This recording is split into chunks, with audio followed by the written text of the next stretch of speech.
রাজনৈতিক দলগুলোর কাছে পাঠানো হলো জুলাই সনদের খসড়া, বৈধতা নিয়ে আদালতে প্রশ্ন তোলা যাবে না, ফিরছে তত্ত্বাবধায়ক সরকার।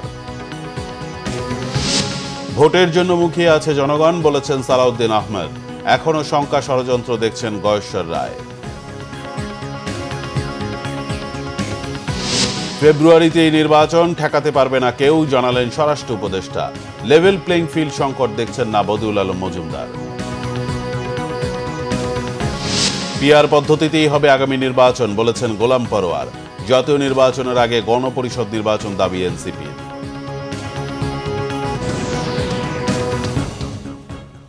বিএনপির স্থায়ী কমিটির সদস্য সালাউদ্দিন আহমেদ বলেছেন, নির্বাচন নিয়ে যারা শঙ্কা প্রকাশ করছে তারা গণতন্ত্র ও দেশের পক্ষের শক্তি নয়। দলের স্থায়ী কমিটির আরেক সদস্য গয়েশ্বর চন্দ্র রায় বলেছেন, শুধু সরকার ও নির্বাচন কমিশন চাইলেই হবে না, ভালো নির্বাচনের জন্য রাজনৈতিক দলগুলোর সহযোগিতাও গুরুত্বপূর্ণ। আহমেদ সরওয়ারের রিপোর্ট। বিএনপি চেয়ারপারসন বেগম খালেদা জিয়ার ৮১তম জন্মদিন উপলক্ষে নয়াপল্টনে মিলাদ ও দোয়া মাহফিলের আয়োজন করে জাতীয়তাবাদী যুবদল। অনুষ্ঠানে বিএনপি স্থায়ী কমিটির সদস্য সালাউদ্দিন আহমেদ বলেন, জীবনের নানা চড়াই উতরাই পেরিয়ে সংগ্রাম করতে করতে আলোর দিশারি হয়ে বেঁচে আছেন বেগম খালেদা জিয়া। বর্তমান সময়েও বেগম খালেদা জিয়া দিক নির্দেশনা দিচ্ছেন উল্লেখ করে তিনি বলেন, আলাপ আলোচনার মধ্য দিয়ে ঐক্যমতের ভিত্তিতে নির্বাচনের জন্য অপেক্ষা করছে গোটা দেশ। নির্বাচন নিয়ে যারা শঙ্কা প্রকাশ করছে তাদের নিয়েও কথা বলেন তিনি। আজকে যারা গণতন্ত্রের বিরুদ্ধে বিভিন্ন রকমের বক্তব্যের মধ্য দিয়ে নির্বাচনের বিষয়ে শঙ্কা প্রকাশ করছে, তারা গণতন্ত্রের পক্ষের শক্তি নয়, তারা বাংলাদেশের মানুষের পক্ষের শক্তি নয়। তারা হয়তো কোনো না কোনো কারণে নিজের কথাগুলো ইনিয়ে বিনিয়ে বলছেন যাতে করে নির্বাচনকে বিলম্বিত করা যায় অথবা বানচাল করা যায়। যারাই বিভিন্ন রকমের কুযুক্তি উত্থাপন করে গণতন্ত্রের এই যাত্রাপথকে কণ্ঠকাত্তীর্ণ করতে চাইবে, তাদের বিরুদ্ধে বাংলাদেশের জনগণ রুখে দাঁড়াবে। বেগম খালেদা জিয়ার জন্মদিন উপলক্ষে শাহজাহানপুর আলিয়া হাফিজিয়া মাদ্রাসা ও এতিমখানায় দোয়া মাহফিলের আয়োজন করে ঢাকা মহানগর দক্ষিণ বিএনপি। এতে দলের স্থায়ী কমিটির সদস্য গয়েশ্বর চন্দ্র রায় বলেন, রাজনৈতিক দলগুলোর মধ্যে প্রতিযোগিতা থাকবেই, কিন্তু তা যেন গণতন্ত্রকে ক্ষতিগ্রস্ত না করে সেদিকে সজাগ থাকতে হবে। শুধু সরকারের সদিচ্ছা কিন্তু যথেষ্ট না, নির্বাচন কমিশনের প্রচেষ্টাই একটা নির্বাচন অনুষ্ঠিত করা যথেষ্ট।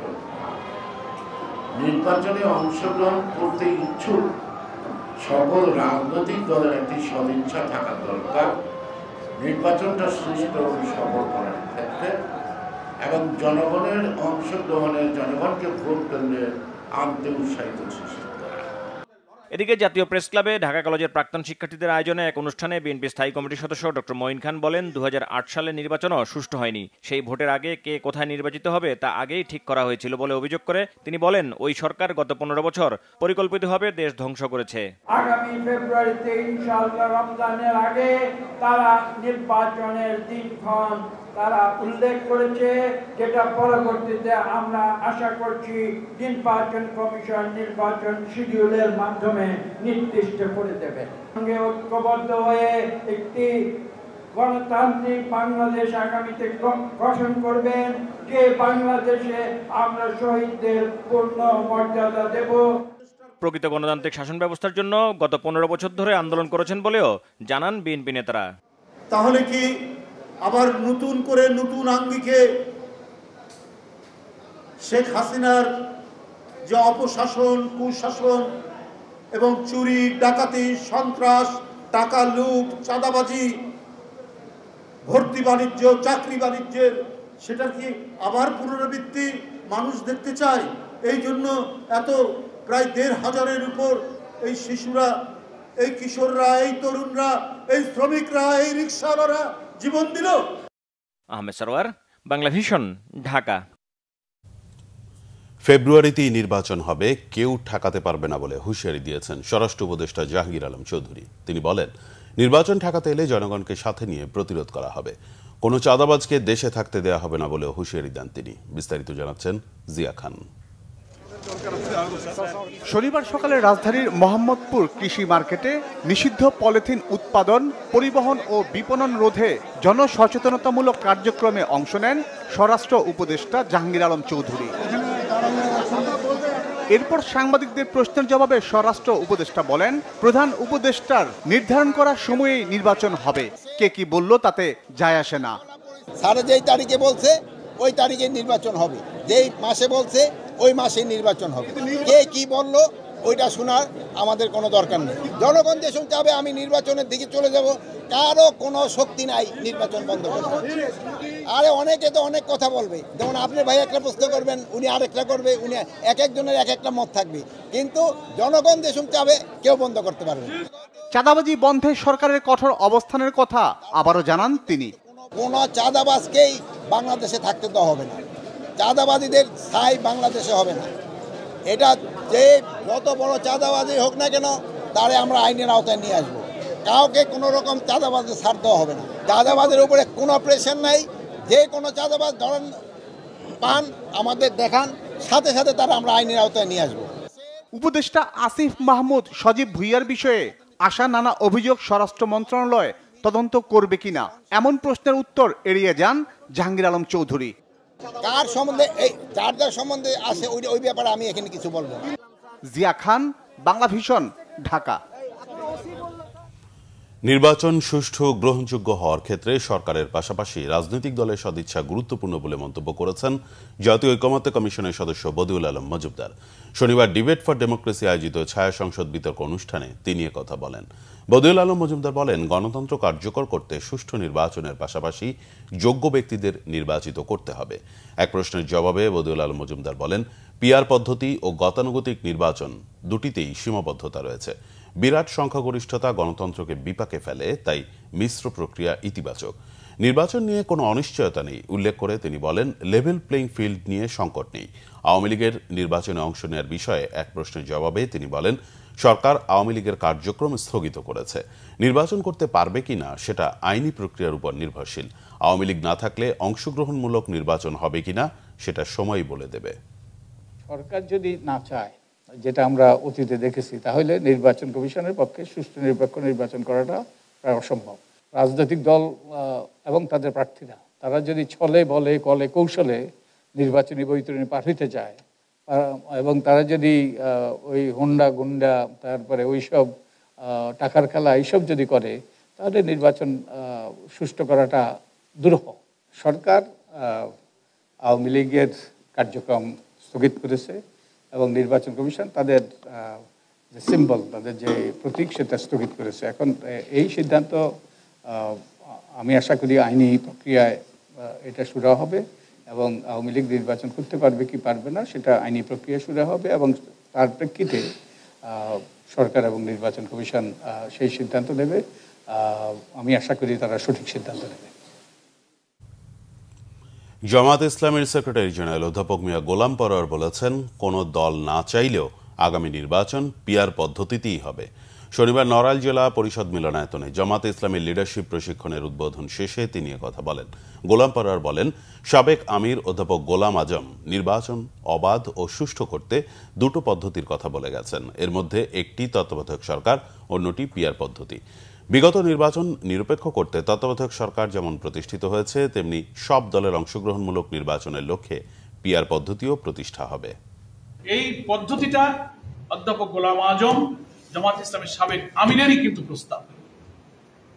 তারই ধারাবাহিকতায় আমরা যারা তার উত্তরসূরি, রাজনীতির এখনকার বাস্তবতায় আমরা আগামী নির্বাচনকে সামনে রেখে এই পিআর পদ্ধতিতে নির্বাচন দাবি করেছি। পৃথিবীর 91টা দেশে পিআর পদ্ধতি চালু হয়েছে। আপনারা না বলতেছেন, এই জাতি একদিন ইনশাআল্লাহ পিআর পদ্ধতি গ্রহণ করবে। এই জন্য কি এটা অনর আর অনর না, তাতে আসে যেন আমরা যে দাবি জাতির কাছে দিয়েছি, আমরা এটার উপরে শক্ত থাকবো। জাতীয় নির্বাচনের আগে গণপরিষদ নির্বাচনের দাবি জানিয়েছে জাতীয় নাগরিক পার্টি এনসিপি। দলটির নেতারা বলেন, বর্তমান সংকট নিরসনের একমাত্র সমাধান এটি। শনিবার বিকেলে এক আলোচনায় তারা একথা বলেন। রাজধানীর বাংলা মোটরে এনসিপির অস্থায়ী কেন্দ্রীয় কার্যালয়ে এই অনুষ্ঠানের আয়োজন করা হয়। এতে বক্তারা বলেন, যদি কোনো নির্বাচন হয় তবে আগে গণপরিষদ নির্বাচন হতে হবে। জুলাই সনদে যে প্রস্তাব এসেছে তা বাস্তবায়ন করে ওই নির্বাচন দেওয়ার আহ্বান জানান তারা। ইউনূস সরকার জনগণকে নিয়ে জুলাই সনদ না দেওয়ার মাধ্যমে বেইমানি করেছে বলে অভিযোগ করেন বক্তারা। সংগঠনটির নেতারা বলেন, এনসিপি আসন ভাগাভাগির রাজনীতি করবে না। বলেন, আসন দিয়ে এনসিপিকে কেনা সম্ভব নয়। নতুন বাংলাদেশ গড়াই এনসিপির লক্ষ্য। সদস্য সচিব আক্তার হোসেন অবিলম্বে জুলাই সনদের আইনি ভিত্তি দিয়ে গণপরিষদ নির্বাচন দেওয়ার আহ্বান জানান। কমিশনের কাছে আহ্বান, সরকারের কাছে আহ্বান, অন্য রাজনৈতিক দলগুলোর কাছে আহ্বান থাকবে, অবিলম্বে জুলাই সনদের আইনি ভিত্তি দিয়ে লিগাল ফ্রেমওয়ার্ক অর্ডার এলএফও করে তার ভিত্তিতেই গণপরিষদ নির্বাচন আয়োজন করে বাংলাদেশের দীর্ঘদিনের মানুষের যে সংগ্রামগুলো আছে সেই সংগ্রামগুলোতে ইতিবাচক ধারা যুক্ত করতে, বাংলাদেশের গণতন্ত্রের পুনর্বঞ্চায়ন সম্পূর্ণ করতে আপনাদের সকলের কাছে আমি উদাত্ত আহ্বান রাখতে চাই। প্রশাসন, আইন শৃঙ্খলা বাহিনী, গোয়েন্দা সংস্থা ও সশস্ত্র বাহিনী থেকে আওয়ামী লীগের অনুগত ও ভারতের দোসরদের মুক্ত করতে না পারলে কোনোভাবেই আগামী নির্বাচন ভালো হবে না বলে মন্তব্য করেছেন বিশিষ্টজনেরা। শনিবার সকালে সিডাপ মিলনায়তনে অসম্পূর্ণ সংস্কার ও পুরনো বন্দোবস্তের নির্বাচন, চ্যালেঞ্জ ও সম্ভাবনা শীর্ষক সেমিনারে তারা এ মন্তব্য করেন। বক্তারা বলেন, আওয়ামী লীগের সব লুট করা টাকা ব্যবহার করে সব পর্যায়ের আওয়ামী লীগের দোসররা আগামী নির্বাচনে একটা বিপর্যয় সৃষ্টি করবে। তাই আইন শৃঙ্খলা বাহিনীকে আওয়ামী লীগ মুক্ত করতে হবে। তারা বলেন, বিগত 16 বছরে কোনো রাজনৈতিক দলই সুষ্ঠুভাবে রাজনৈতিক চর্চা করতে পারেনি, দলগুলো সমাবেশ করতে পারেনি, দলে কোনো কাউন্সিল হয়নি, দলের কাঠামোর কোনো পরিমার্জন হয়নি, দলগুলো এখনও গোছানো হয়নি। রাজনৈতিক দলগুলোকে বর্তমানের মুক্ত পরিবেশে এসব কাজ সমাপ্ত করার অনুরোধ জানান। সেনাবাহিনী প্রধান জেনারেল ওয়াকারুজ্জামান বলেছেন, ধর্মীয় স্থিতিশীলতা বজায় রাখতে সশস্ত্র বাহিনী এক হয়ে কাজ করবে। একই সাথে ধর্মীয় সব উৎসব উদযাপনে সশস্ত্র বাহিনীর সদস্যরা দেশবাসীর পাশে আছে বলেও জানান তিনি। শনিবার জন্মাষ্টমী উপলক্ষে রাজধানীর পলাশী মোড়ে সনাতন ধর্মাবলম্বীদের শোভাযাত্রা উদ্বোধনের সময় এসব কথা বলেন তিনি। শুভ মাহফুজের রিপোর্ট। অত্যাচারী ও দুর্জনের বিরুদ্ধে শান্তিপ্রিয় মানুষের অধিকার প্রতিষ্ঠার লক্ষ্যে কংসের কারাগারে জন্ম নেন শ্রীকৃষ্ণ। সৃষ্টির পালন ও দুষ্টের দমনে ব্রতী গোপালের জন্মদিন। শনিবার সকালে ডাকেশ্বরী মন্দিরে ছিল পূজা অর্চনা, প্রাসাদ বিতরণ ও ধর্মীয় আলোচনা অনুষ্ঠান। তার জন্মতিথিতে বিকেলে পলাশী থেকে বের হয় বর্ণিল শোভাযাত্রা। গোপালের জন্মাষ্টমী উপলক্ষে সেজে উঠেছে নগরীর সকল বয়সী সনাতন ধর্মাবলম্বীরা। এক বছরের জন্য ওয়েট করা লাগে, ওয়েট করার পরে এই দিনটা আসে, অনেক ভালো লাগছে। শ্রীকৃষ্ণের কাছে এই প্রার্থনা থাকবে, দেশ ও জাতির সবার মঙ্গল করুক, সবাই যেন আমরা সুস্থভাবে সুন্দরভাবে বাংলাদেশে বসবাস করতে পারি। প্রার্থনা রাখছি দেশবাসীর জন্য, যেন দেশবাসী সকলে ভালো থাকে, প্রতি বছর যাতে আমরা এভাবেই জন্মাষ্টমী পালন করতে পারি। এই প্রথমবার বাংলাদেশে 3 বাহিনী প্রধান এই জন্মাষ্টমী উৎসবে অংশগ্রহণ করে শুধু বাংলাদেশ নয়, সারা বিশ্বকে তারা একটা বার্তা দিয়েছে যে বাংলাদেশে কোনো সাম্প্রদায়িকতার স্থান নাই। বিকাল 4:30টায় পলাশীর মোড় থেকে প্রদীপ প্রজ্বলনের মধ্য দিয়ে এই বর্ণাঢ্য শোভাযাত্রার উদ্বোধন করেন 3 বাহিনীর প্রধান। বাংলাদেশ সম্প্রীতির দেশ, এই মিলনমেলা সকলের বন্ধনকে শক্ত করবে ও দেশমাতৃকার উন্নয়নে অবদান রাখবে বলে জানান নৌ ও বিমান বাহিনীর প্রধান। আমরা ঈদ, পূজা, বড়দিন বা বৌদ্ধ পূর্ণিমা সব উৎসব একসাথে উদযাপন করি। এই ঐক্যের সংস্কৃতি আমাদের জাতীয় শক্তির মূল ভিত্তি। বাংলাদেশ বিমান বাহিনীও এই মূল্যবোধের প্রতি অটল। আমরা বিশ্বাস করি শান্তি ও উন্নতির জন্য ঐক্য অপরিহার্য। ধর্ম, বর্ণ নির্বিশেষে আমরা একে অপরের প্রতি শ্রদ্ধাশীল এবং আমরা একত্রে শান্তিতে বসবাস করতে পারি। আমি নিশ্চিত আজকের এই মিলন মেলা আগামী দিনে দেশমাতৃকার উন্নতি, সমৃদ্ধি ও সার্বিক কল্যাণে গুরুত্বপূর্ণ অবদান রাখবে এবং আমাদের সামাজিক বন্ধনকে আরও সুদৃঢ় করবে। দেশের সম্প্রীতি ও সৌহার্দ্যপূর্ণ পরিস্থিতি বজায় রাখার আহ্বান জানিয়ে সেনাপ্রধান জেনারেল ওয়াকারুজ্জামান বলেন, এদেশে কোনো ধর্ম, জাতি, গোত্রের মধ্যে ভেদাভেদ থাকবে না। শত শত বছর ধরে হিন্দু, মুসলমান, বৌদ্ধ, খ্রিস্টান, পাহাড়ি, বাঙালি, উপজাতি সবাই মিলে আমরা অত্যন্ত শান্তিতে সম্প্রীতির সাথে বসবাস করে যাচ্ছি।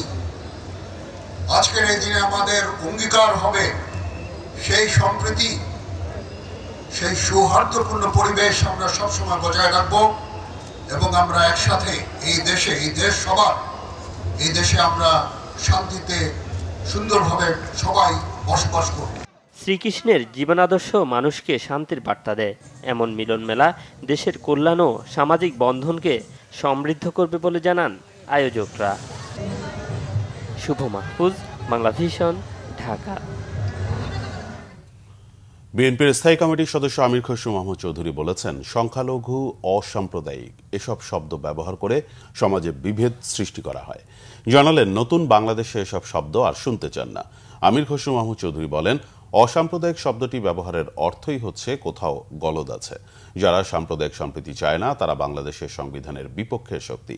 সমাজ, রাষ্ট্র ও গণতান্ত্রিক ব্যবস্থায় গলদ আছে বলেই সংখ্যালঘু, অসাম্প্রদায়িক এসব শব্দ ব্যবহৃত হচ্ছে।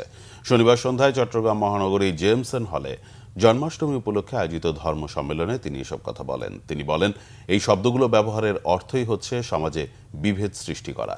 যারা ধর্ম, বর্ণ, সংস্কৃতি নিয়ে বিভেদ সৃষ্টি করে তারা কখনোই চিরস্থায়ী হয় না। নতুন বাংলাদেশের আকাঙ্ক্ষা পূরণ করতে হলে এসব বিভক্তি রাখা যাবে না বলেও মন্তব্য করেন তিনি। আমরা সকলে বাংলাদেশের সংবিধানের অধীনে সমান নাগরিক, সমান অধিকার। এখানে যখন অসাম্প্রদায়িক কথাটা ব্যবহার করতে হয় বারবার, তাহলে কোনো একটা গলদ আছে। অর্থাৎ যারা সাম্প্রদায়িক তারা বাংলাদেশের সংবিধানের বিরুদ্ধে শক্তি, পরিষ্কার কথা। 15 আগস্ট শেখ মুজিবুর রহমানকে স্মরণ করা ও শ্রদ্ধা জানানো কালচারাল জগতের নায়ক, গায়ক, অভিনেতা, ক্রীড়া ব্যক্তিত্ব সহ গণমাধ্যম ব্যক্তিদের কালচারাল ফ্যাসিস্ট আখ্যা দিয়ে তাদের ছবিতে জুতা নিক্ষেপ কর্মসূচি পালন হয়েছে। শনিবার ঢাকা বিশ্ববিদ্যালয়ের টিএসসির ঘৃণা চত্বরে 40 জনের ছবিযুক্ত ব্যানারে জুতা ছুড়েছে জুলাই আন্দোলনকারীরা। মুজিববাদ চর্চা করায় তাদেরকে বয়কটের ডাক দেওয়া হয়। নির্দিষ্ট কোনো ব্যানারে এই কর্মসূচির আয়োজন হয়নি। এ সময় বিক্ষুব্ধরা বলেন, জাতির অন্য বীরদের নিয়ে আলোচনা না করলেও শেখ মুজিবকে হিরো বানাতে তৎপর একটি গোষ্ঠী। মুক্তিযুদ্ধে শেখ মুজিবকে নিয়ে প্রশ্ন না থাকলেও 72 থেকে 75 সময় তার ভূমিকাকে ঘৃণা জানান জুতা নিক্ষেপকারীরা। বলেন, ভারতীয় দালালরা দেশকে অস্থির করতেই সোশ্যাল মিডিয়ায় মুজিববাদ চর্চা করছে। কালচারাল এই ফ্যাসিস্টদের কর্মকাণ্ড বন্ধের ব্যবস্থা নিতে সরকারকে আহ্বান জানান তারা। যে আমরা জুলাইয়ের পক্ষে ছিলাম, কিন্তু এই যে মহান কি বঙ্গবন্ধু বা যাদের যাদের দোষর আছে তাদের পক্ষে আছি। আমরা তাদের স্পষ্ট বার্তা দিতে চাই যে আপনাদের এরকম দ্বিচারিত্ব আমরা চাই না। আপনারা স্পষ্টভাবে বলবেন কাদের পক্ষে।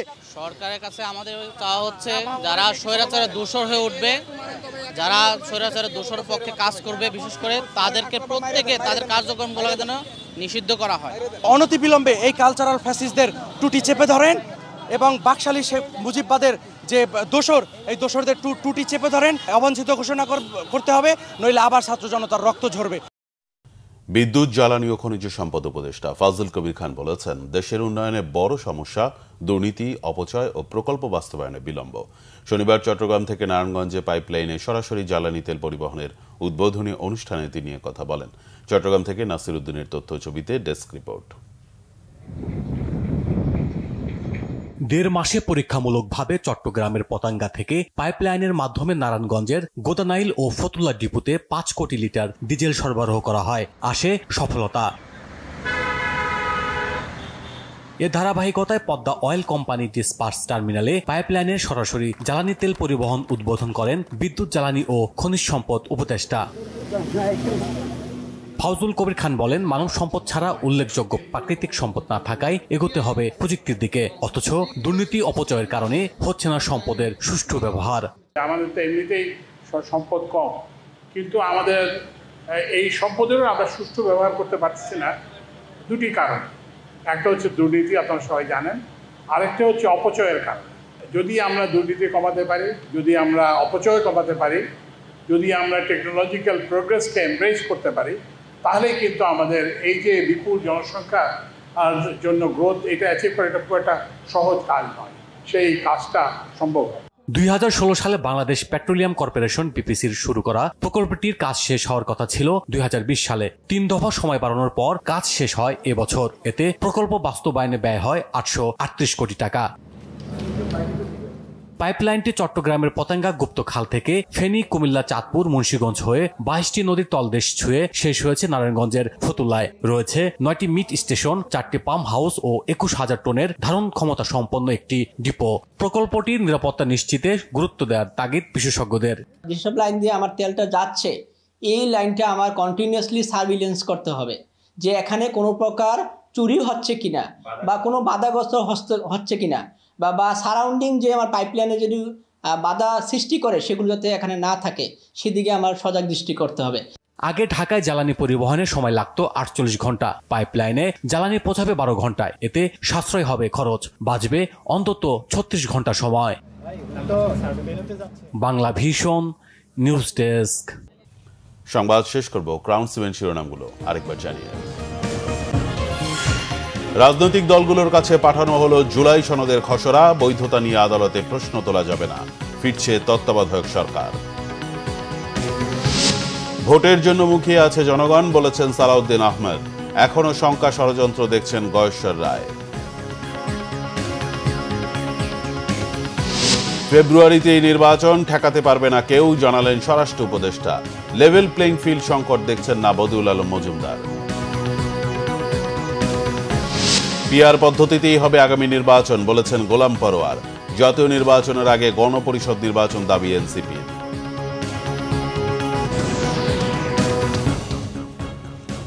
এই ছিল এখনকার মতো। পরের সংবাদ সকাল 10টায়, এর আগে 9টায় রয়েছে নিউজ টপ 10। দেখার আমন্ত্রণ রইল। এছাড়া বাংলা ভিশন সংবাদ ও সংবাদ সংশ্লিষ্ট অনুষ্ঠান দেখতে ভিজিট করুন www.bvnews24.com ও facebook.com/banglavisionnews এবং সাবস্ক্রাইব করুন youtube.com/banglavisionnews। ধন্যবাদ।